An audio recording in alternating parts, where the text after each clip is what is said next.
vaccinations.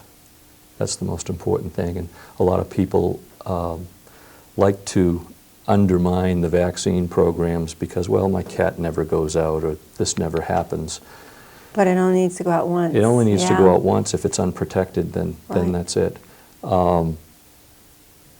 State and federal authorities would like to make rabies vaccinations mandatory for cats as well as dogs.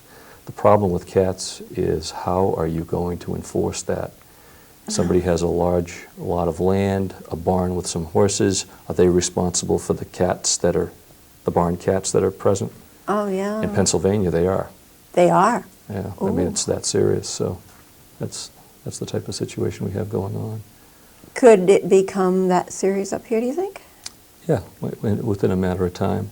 Wow. They are experimenting with the possibility of giving vaccines to the wild animals, you know, placing it within morsels of food and that sort of thing. They've been experimenting with that in Europe. There's some success, but... We've got so many wild animals around here, though. I mean, there's foxes living in some people's yards, and I've noticed a lot of more raccoons and stuff around. And it just, like they're being pushed out of the woods with all the building and stuff that's been happening. Yeah, there's some of that going on, but they do seem to be doing well, and that's why a lot of authorities have tried to discourage people from taking in raccoons as pets, foxes, and befriending them, because there's always the concern that the wrong one's going to be taken in, bite somebody, and you know, they're going to wind up with rabies, and there's no cure. Another important point is that it does not really pose a problem if it affects other types of animals. The four main wild animals for rabies transmission are bats, skunks, foxes, and raccoons. And rodents seem to be a dead end in terms of rabies transmission, so we don't worry about rabbits and squirrels and that sort of thing. Oh, we don't worry about, I thought squirrels was, I know they say, well, maybe you're going to get bit, you're going to get bit by a squirrel, you're going to get rabies or something. They claim all warm-blooded animals, except maybe for the opossum, can get rabies, can get it. Can, but not then you necessarily have to look at which are the ones that are transmitting that virus on to others, and those are the four main culprits worldwide. That's good to know. And in Europe, from the forests in Poland coming down into Europe, it was a fox problem in the United States, especially in the eastern part. It's a raccoon problem. Yeah. What about the coyotes we've been hearing about around here? Well, coyotes are a canine-type critter. They're still with us. Yeah, they're still with us. And dogs and cats can get rabies. Coyotes can get rabies. They can transmit it. Yeah. They're not, you know, in that top four, but they can transmit it. The problem we're seeing in coyotes is heartworm. We're picking up signs of tremendous infestation of heartworm in coyotes. They're a canine type. Yeah. So mosquitoes don't just have to go out and pick up heartworm from the average dog who wasn't on heartworm pills. They can pick it up from some wild animals and, of course, transmit it back to the domestic animals. Now, on the heartworm, you had mentioned once, I don't think it was on the air, I think it was in your office, about putting your animals on year-round heartworm pills. Yeah. And I know I have a cousin of mine who said, well, and we've got them on drugs all the time, and they didn't think that was such a great idea. And is there more than one theory on this, or what do you think's the best? Well, basically, when heartworm pills were being given on a daily basis, and a lot of clients still like to do that because their dogs are so easy to give pills to, but over 90% of clients these days opt for the monthly heartworm pill. And a misconception with the monthly heartworm pill is that the drug lingers within the dog's body for a month, and it doesn't. Oh, it does? It's passed out of the body totally within a 48-hour period. The reason why it is so effective and that you only need to give it once a month is because its ability to kill this migrating larval form from the point of the mosquito bite till it gets to the heart is so broad. That's the reason why you only need to give it once a month. Oh. So it's not like you're drugging your dog. It's not like he's on it. 365 days a year. Okay. It is cleared out very quickly. With all of the heartworm medications, we've seen some minor side effects, vomiting or diarrhea or whatever, and that's not a very common problem. But the monthly one seems to be the one that people are opting for. When that pill came out, a lot of veterinarians in academia started reassessing the situation. Many dogs come up positive because they're stopped too soon or started too late on their heartworm pills. So to preclude that, they thought, well, it's so convenient to give it once a month, why don't we just recommend that we go year-round? That's where that came up. Angel Memorial started recommending that a few years ago, and some of the veterinary hospitals in the area have started making that recommendation. It makes a lot of sense. Yeah, we think it does. It has several advantages, too. If your dog is coming in for vaccines in December and then a heartworm test in April, well, if you're giving it year-round, it can be heartworm tested in December. You don't have to test it prior to starting the pills. Another advantage is if finances or the hecticness of life in these times gets to you, can't bring your dog in right away or just don't seem to be able to get it in, at least it's on its heartworm pill already. And it's just a matter of delaying the inevitable, and eventually you get your dog in and we can get it caught up, get it tested, but it doesn't become positive for heartworm in the meantime. A disadvantage would be somebody that had, I don't know, a lot of large dogs at, what's a heartworm pill running, about $3.50, $4 a pill. So, times a number of dogs, I suppose on a monthly basis for the extra 2 or 3 months, it's a consideration. But for the 1 or 2 dog owner, or especially for owners of smaller dogs, the smaller size pills are not that expensive. No, the ones I get aren't. They're not that bad. I think they're about $28 for 6 months. And that's the large size. Yeah. That's a 6-month supply. That's not too bad. No. But I only have 1 dog. Thank God. With the 4th of July coming up, what's some things we can do for animals that go nuts? Oh, lots of things.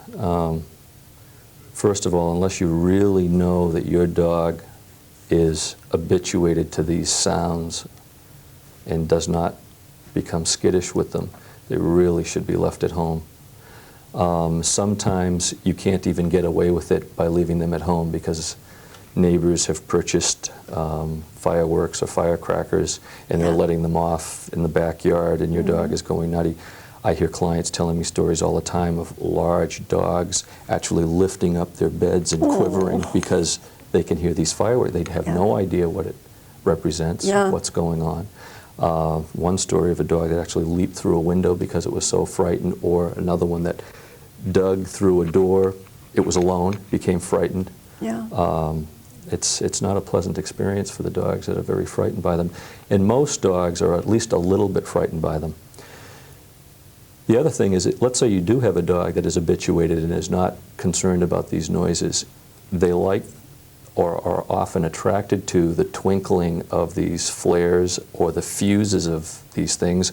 We may know enough to step away from a cherry bomb or whatever, but if a dog leaps and is attracted, hearing loss, eye damage, dermal abrasion, burns could occur. So it's, I never even thought of that. And then, of course, if they eat the remnants, you could have some vomiting or diarrhea problems the next day. Yeah. So you're probably better off to stay home with your dog if he's real bad. Some recommendations I could make is that if a dog is really, really bad, trying tranquilizers, and most veterinarians are more than willing to dispense tranquilizers for these dogs to help them out through these troubled days. Yeah. Another recommendation for the very skittish is to possibly board the dog for a day or two. In an indoor facility where it's not exposed to the noises of fireworks displays. That makes sense. I don't know if you wanted to go back to that Lyme disease question you asked me in the beginning. Lyme disease is a very interesting problem because it certainly does affect dogs and cats, probably more dogs than cats. And you don't hear, I haven't heard as much about it this year, I don't think, as I have in some of the past years. I think we're getting numb to it. I mean, the medical community knows that it's a disease that's affecting people. They're looking for it more readily than they were in the past. So it's not like the news has to go out to the medical community. We were part of the Tufts Veterinary Laboratory study that was done a few years back on, well, they were trying to figure out how widespread the disease was in the eastern New England area. And they had hospitals staggered throughout, taking random blood samples. I had dogs coming in for heartworm testing in the spring, and I would just ask the owners if they minded if an extra aliquot was taken to send out to the lab for Lyme disease test, and it was going to be free. And most people like the idea of a free Lyme disease test. In Haverhill, Massachusetts, and I'm right on the Haverhill-Plaistow line, we found only one dog to be positive for Lyme disease, and that dog had a history of weekend travel to the Cape and the Islands. We've had a few since then over the years, but it's a very, very small number. Whereas if you go to Ipswich, the Cranes Beach area, some coastal areas of Maine, and especially Cape Cod, Martha's Vineyard, Nantucket, Connecticut, those areas are very, very heavily infested. The reason why it's good to talk about this is because there's also a vaccine available for dogs. And recently at Angel Memorial and at Tufts Veterinary School, there was a symposium on should we or shouldn't we be using this vaccine. And in areas with a very low incidence of Lyme disease, the decision is don't use the vaccine because A, they still are not sure whether the vaccine works.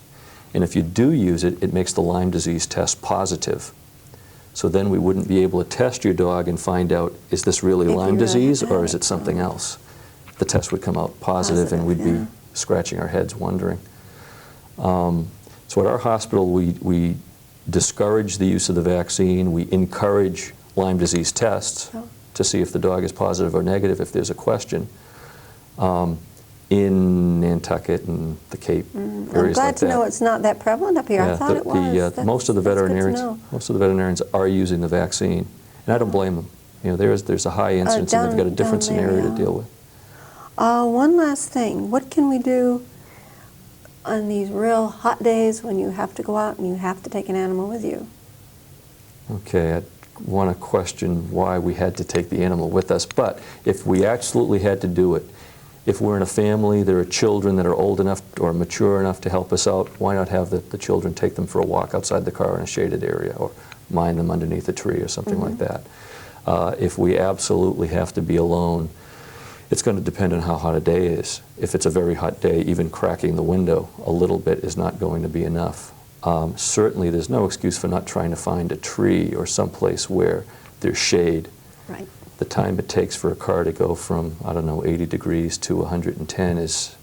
It's about 15 minutes. I have a thermometer in my car. Yeah, it doesn't take long. I just said, oh, I'm going to try it and see what happens, you know, see how long it takes. I couldn't believe it. Yeah. It just, right up there, 115, 120, real easy.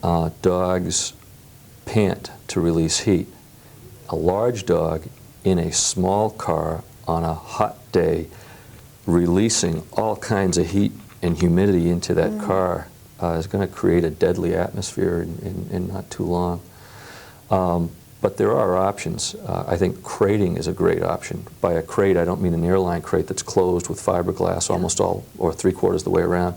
A metal crate that's collapsible that you could put up quickly, have a dog in there, have the windows wide open. Now the dog cannot escape. Breezes come in. You can park the car in a shaded area. You can have a jug of water from a milk carton ready to pour into a dish. You know, that would be helpful. Like if you're going on vacation or something, you're taking them with them, that would that would make a lot of sense. And then when the dog is, the windows are closed, you got the air conditioner on or whatever. What air conditioner? I don't have one of those. Newspaper fan, I don't know. I'm sorry, I couldn't help that. That's okay. I want to thank you for coming in again tonight. Very welcome. And, it's always nice to be here. It's nice to hear all these new things that we can do to help our animals too. You bet. And thanks again. We'll be back. Okay.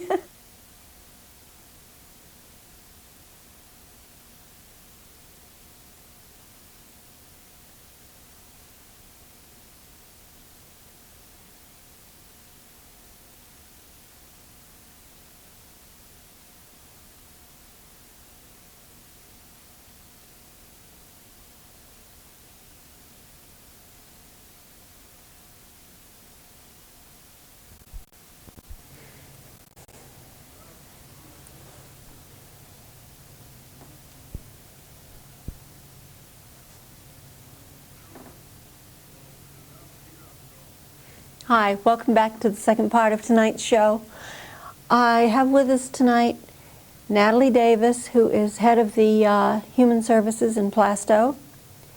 And we have Grace Ryan, who is the director of the Caregivers of Greater Salem.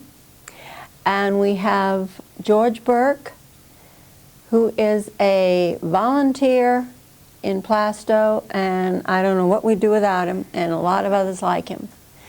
Natalie, where's the best place to begin to let people know what we have and well, what's happening?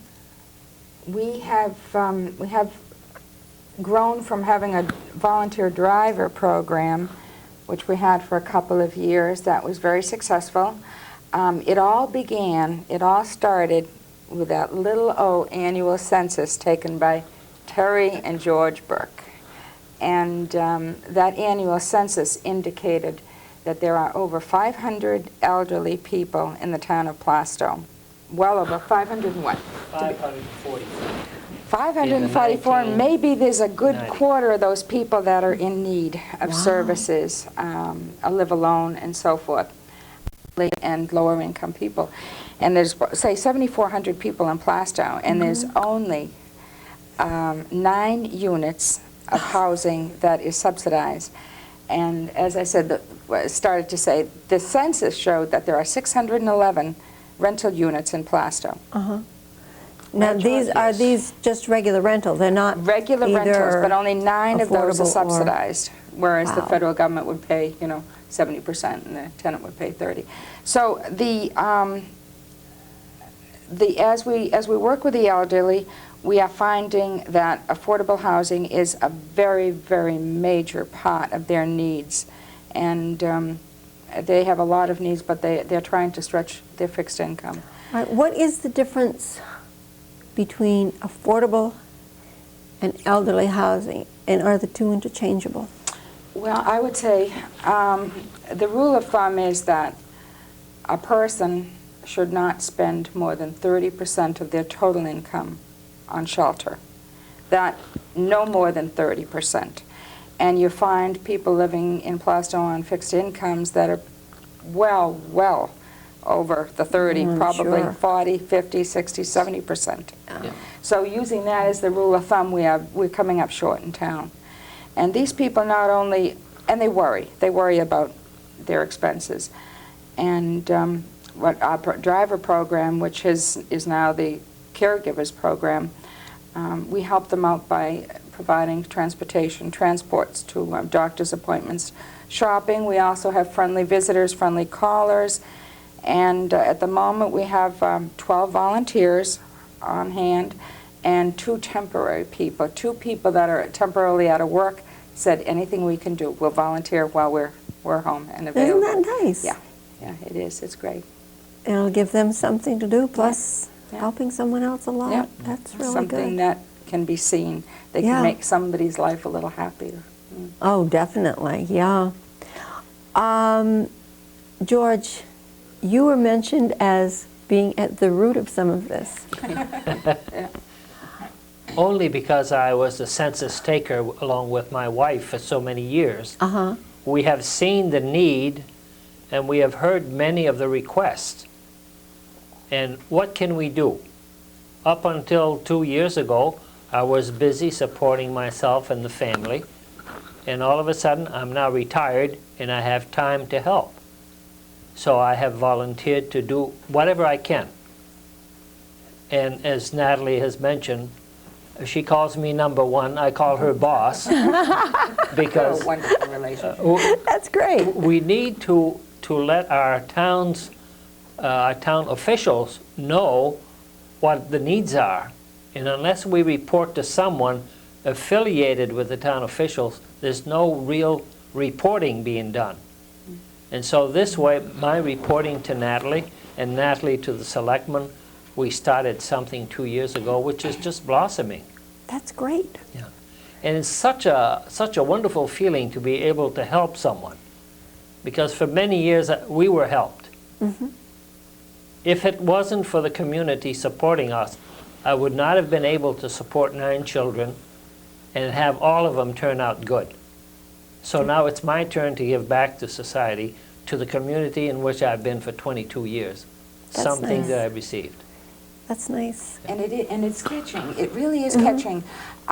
We have received calls in our office from people in Hampstead, people in Atkinson, people in Kingston, in Danville, wanting to know if we go into their communities. And what we're trying to do is get key people in these communities to be the directors of their own caregiver program. And Grace, you are the director of Greater Salem. Greater Salem Caregivers, Now, that's correct. what towns does that include? We cover from Pelham, Salem, Plaistow, Atkinson, Newton, Kingston, and perhaps Danville. Now, you have the same, you work the same way with the volunteers. How many volunteers We do you have recruited in the past 2 years about 116 volunteers. Those numbers come and go. Some go back to work, some move out of the area. And we're now serving in the Salem area. We have about 148 what we call special friends. We don't call them clients because we don't do professional services. We have about 148 people, about 80 needing transportation. That's a major issue. And I'd say 80% of them are elderly. Is that about, even here in town, the major thing, transportation, like to It is. doctors and things like this? And, yeah, shopping. Mm-hmm. Yeah. What about the, I know there used to be a van or something that went around that took the elderly. Now, There is that still in is. existence? Yes, I haven't there is, seen but it. it's just one trip a week. Oh, that's and it. that's all. It comes out of Newmarket, and it's a coast vehicle, and they pick up clients along the way, and they take them to the shops and to the banks and so forth. And it's Tuesdays, And just what once about, a week. What about your regular bus service? Does that offer any help at all for any of them? No, not really. It doesn't. No. And don't forget, some of these have walking disabilities. Right, And, yeah. Yes. That's another thing, too. Yes. Out of this little acorn, there's a lot of little shoots of Yes. little trees growing here. And you're going to tell me I have. Well, no, there's some people that really need to be thanked. Tammy McSheehy, under the auspices of the Lions Club, can provide canes and wheelchairs for people. And I have had 2 calls in the last 6 months, and just made a quick call. Also, and they were obtained. And also the medical alert that a lot of elderly are afraid of falling. That and has being, been so good. Yeah, and I had one delivered to a person yesterday, and they were just so thankful. I have a couple of friends of mine that have had that, and it's really been a godsend to them. They can rest so much They are afraid easier. of falling and being sure. alone. Sister Regina has done a lot of home visits in town, and Tom and Ruth Ingham head up the food pantry for the town, and I hope Tom's feeling better. And he and Ruth have been just great running the pantry. And Margot Collins is to be thanked for coming up with the idea of the clothes closet and organizing it and putting her time and effort into a hammer and nails and putting up racks and so forth. So it's a joint effort, a lot of volunteers, a lot of help. The clothes closet's going full steam ahead, isn't it? Yes, full steam is right. Yes. Now, who can come and get something if they need it? Anyone? The donations of clothing are coming in from all over. They're coming in from Massachusetts and New Hampshire towns. A lot of Plaistow people, of course, a lot of Atkinson, Hampstead, Kingston people bring clothing down, coming up from Haverhill. And we're not discriminating right now. We have to do a lot more organizing because it's coming and going all the time, Oh, I'm always in sure. transition. Oh, there's somebody else we should thank too, George, is the kids in the mediation program. They have been just Yes. great keeping the closet nice and Oh, tidy and wonderful. organized. Yeah, they do. They're Yeah. doing a nice job. That's very important to have it when they go down there, be able to find something, be able to find the sizes and things like that. Filene's they need. basement in Boston is what it looks like sometimes. Clothing on the floor, wraps on. But oh, Now, no. I've been in there, and it isn't like that at all. No, it's very neat. They keep and everything. It, they keep it, It great. is. It's very Again, nice. all volunteers. You know, Yes. they've just been super. Yeah. And if we have people in need in the surrounding communities, I would like to invite them to come and see what we have. And we'll be glad to help them. You know, Amesbury, Newmarket, Haverhill, Salem, Kingston, any of the communities around, especially where there's a fire. The house burns down and you have no clothing. You need something to tide you over. Oh, You yeah. know, come in, we'll help you. You know what the big item is, George? Everybody's looking for bibbed overalls today. Yeah, You're kidding. If anybody out there yeah. has some they want to donate, I've got a long list of kids that want the bibbed overalls. That's funny. You could have asked me, and I don't think I ever would have come up with the answer to that one. Oh, how long have you been involved with this, Grace? Caregivers in Salem started just about 2 years ago. And we were modeled on the program in Manchester that was funded and started 8 years ago now. They were one of the model programs. It was a project across the country to see if this would work. And it has. There's now 260 projects throughout the U.S. And if you count the elderly and the disabled and handicapped people that are being helped, it's incredible. We get the help out to people that are falling in between the cracks. All the agencies can do so many things, and we do the types of things that they're not able to do. And we get referrals mainly from the agencies, the visiting nurses, New Hampshire Elder and Adult Services, people being discharged from the hospitals, things like that. You know, we do what the neighbors used to do in the old neighborhoods in the cities, where we don't have the neighborhoods where the families around anymore. Right. So we try and find the volunteers to become the families again. Yeah. Now that's something like you had the Adopt a Grandmother program. That was another Well, we program that we had for a while. That about a year and a half ago. We identified the need for kids to sort of adopt a grandparent that they could kind of watch over, maybe visit, shovel snow, do errands, cut the grass, those kind of things. And we find that the elderly people do enjoy the kids. Chances are, up here, we find that a lot of elderly people, their children, their grandchildren and so forth are out of state. And so there was a need on both parts. So we talked about an Adopt a Grandparent program, and there was a grant that I had read, you know, that was available, and I thought about applying for that. And I was talking to the principal at the high school, and he said they were doing a very similar thing. Let's combine our efforts. So if the grant is obtained, it will be kind of an Adopt a Grandparent kind of program that will include other communities in the Timberlane School District. So we're keeping our fingers crossed that that grant will So come that's through. still in the works then? Oh yes, the Oh, that's grants great. take a long time Oh, to yeah. get approved. So Yeah. we're We hoping. had a young lady, Jennifer Hale, Yes. who was going for a merit badge in scouting. She was on one of our programs. Okay, and she had 9 friends that visited 9 elderly people for several weeks to get acquainted. And I just received a little note from her thanking us for our help in setting up the program for her, giving her names that she could give to her friends for visiting. The project is over now, but it was very successful for her. And I think that I was glad to work with her. No, and those names were available because of the census. I was going to again. say, with some more, if it starts up again. We want Yeah. to carry on. And Absolutely. We found the need, we've identified it, we've helped, and it's not over. We'll be continuing. Now, you said you have people that call and check on people that are housebound and... We have some of our volunteers would prefer not to drive. So what they do is visit with these people, take them for walks, just visit, telephone them every day, say, how you doing, good morning, anything we can do for you? Just somebody that cares. Somebody that cares, and sometimes it will be helping them fill out the Medicare forms. They're fun. Or helping them do their taxes come tax time. And sometimes as people get older, and if they're on their own a long time and they're starting to get confused, helping them pay their bills on time.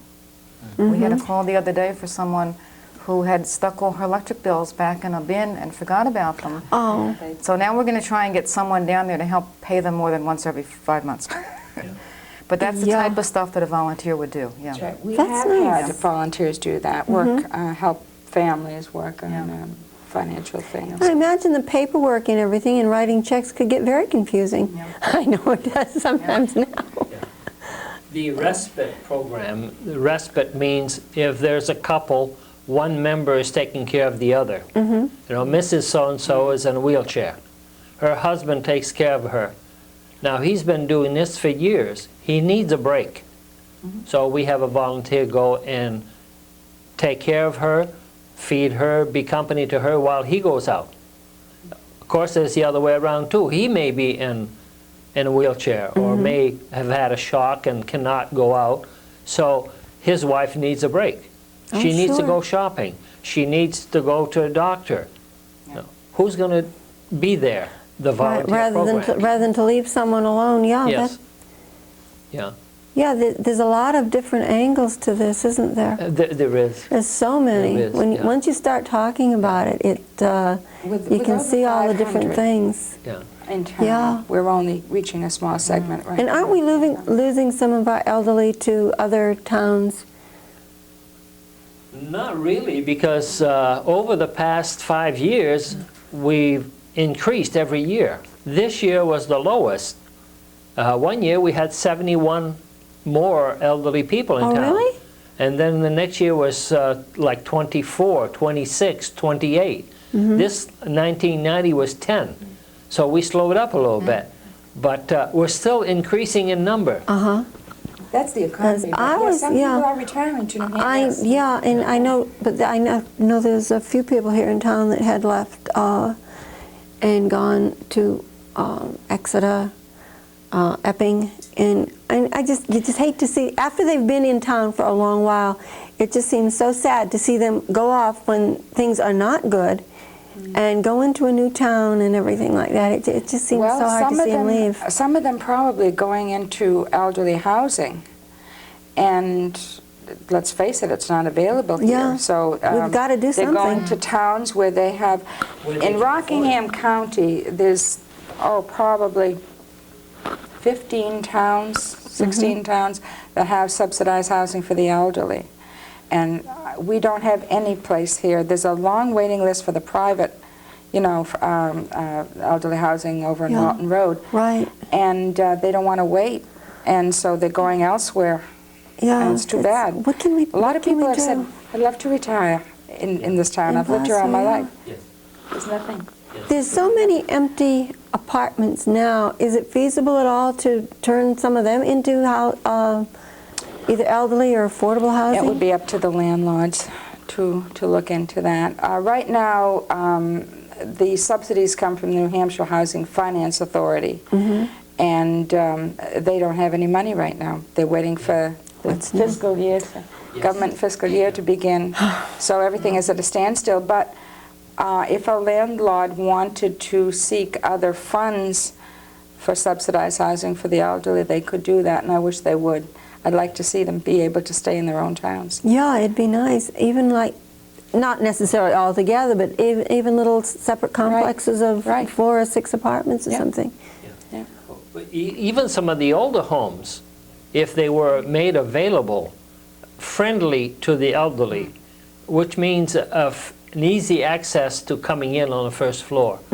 They may be able to take their time going to the second floor for their bedroom, but they prefer all on one floor. And we've had 2 requests recently for first floor apartments, but we don't have them. We only have 611 rental units out of roughly 3,000 individual homes, residences. It's hard to see, but if only we could get someone to say, okay, I'll take subsidized housing. I will let someone come in, a couple come in, or maybe it's just a widow or a widower that's looking for a place where he can be or she can be and be close to a center, like the little market, close to the post office. one lady I gave a ride to the post office. Because she used to walk to the post office, now she can't because it's too far. Right. You know, but if we can get close to the town hall, close to the library, fairly close to the church, and at least a little store Yeah. within reach, so they can go and get a little bit of milk, some bread, some canned goods, Oh, sure. some snacking. Some of these big markets, I mean, I don't see how some of the poor people can get through them. I mean, they're huge. Yeah.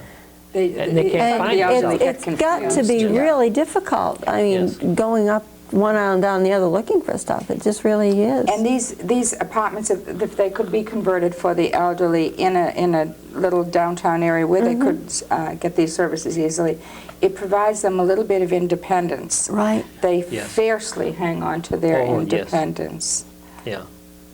I see my mother-in-law, who's 90 years old, lives by herself, but thank goodness she has kids to check on her daily. You know? Yeah, If it makes all the wasn't for that, difference. we would be worried. Yeah. And we see an awful lot of that. How many empty apartments do we have in Plaistow now? Does We anybody don't know have how any many idea? housing units we have empty. We know there's a lot of them for sale. Just counting a few on Main Street, you know, it's like I know, it's 45 several, yeah. on Main Street. Yeah. Of course, Main Street is long, but in the first mile, you'll find 13. Yeah. Yeah. I've counted them on different days to see what's Yes. what's still there and what isn't. We feel that there's probably quite a few houses that could be converted Yes. into It seems like it would be so much better for everybody concerned. It's a different society we live in, though, today. Yeah. The elderly don't always have family nearby like they did in the old days. And the kids have moved on, the grandchildren are out of state, and that's Yeah. why the adopt a grandparent program. And the elderly, as they grow older around here, they're not visiting with one another. Either their eyes aren't up to driving anymore, or they're a little afraid of falling or tripping. Sure. So we find all kinds of quirks, and these are the things we are trying to identify and to take care of and give them a better quality of life. Have we left anything out? Well, let's see. Well, I certainly would like to thank all of the people that have brought clothing and people who voted for us to subsidize some of the programs that are going on, such as the Lamprey bus, this Greater Salem Caregivers, the Crisis Pregnancy Center. You know, there's so many other units that we have subsidized, not by much, but the little bit that we give through the taxpayers and also the individuals who support them. Because we have several people in town that are supporting something that they really like to see well supported. You know, like I'm saying, the Crisis Pregnancy Center is one of them. The town is giving something, but other people in town are matching this. You know, in the Salem Caregivers, we received a donation from the Knights of Columbus for $500. You know, they need to be thanked for their contribution. yes. And let's hope that next year they can double that amount, you know, because we can use it. Oh, sure. Yeah. I also want to bring up a little bit more the medic alert button, because I do think this is a wonderful thing to have in town, and Yes. it's so handy for so many people, whether it be a very young person that's shut in or an elderly. And if anybody is interested in it, you can call Jim Robinson, and that's 382-5565 here in Plaistow, and he can give you any information on it.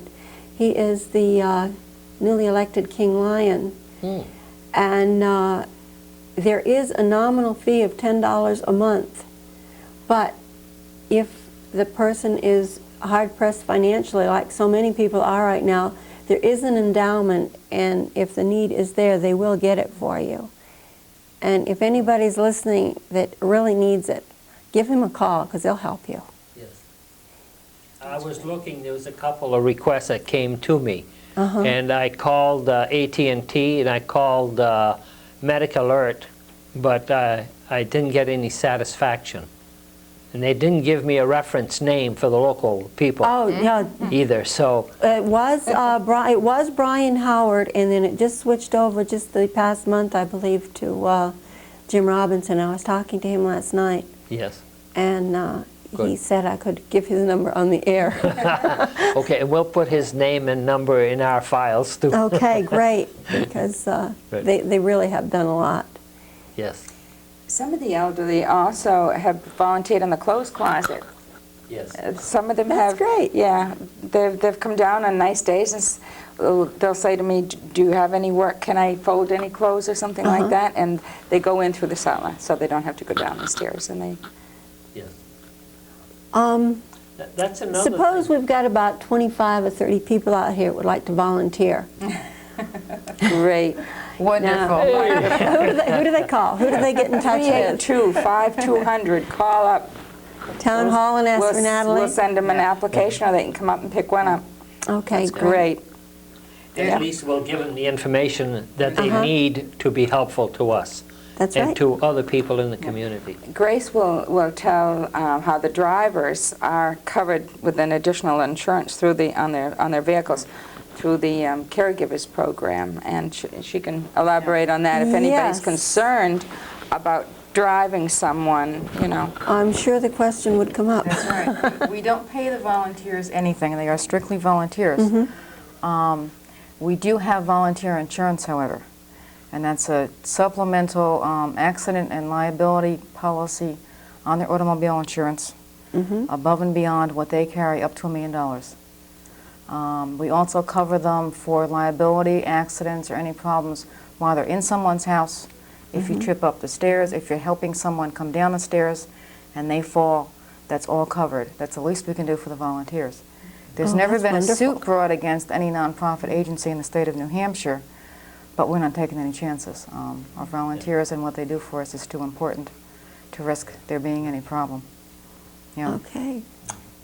And then if they're a member of the Retired Senior Volunteer Program that locally called the RSVPs, eligibility is 60 years and over, and if we have a lot of volunteers that are RSVP members, and they get reimbursed their mileage. Uh-huh. The mileage, yeah. Sounds like you've got quite a team going here. Oh, we've got a great team, right? Yeah, it sounds like it. It sounds like I really want to thank you all for coming on tonight and to explaining to our listeners and watchers out there what's happening, and anybody that wants to get involved, they know how to do it now, right? Right, and we might want to mention that Community Action in Salem is going to have another food distribution in August. It's on August 6th, and this time it's going to be held at the Vic Geary Center, and it's from 2 to 3 on August 6th, and they'll be giving away surplus foods, and there'll be more in the press about this later. Okay, So good. just mark your calendars. Yes. Okay. And I want to thank you all again for coming in tonight. Thank you. Thank you for inviting us. It was a pleasure to have you. And I want to mention to not forget to go watch your fireworks tomorrow night, because there's going to be some great ones around, I'm sure. And take good care of your dog while you do it. Next month, I believe Sandy Britton will have the program. I'm not sure who her guests are going to be, but it'll probably be a very good show. It usually is. Thank you for being with us, and good night. Good night.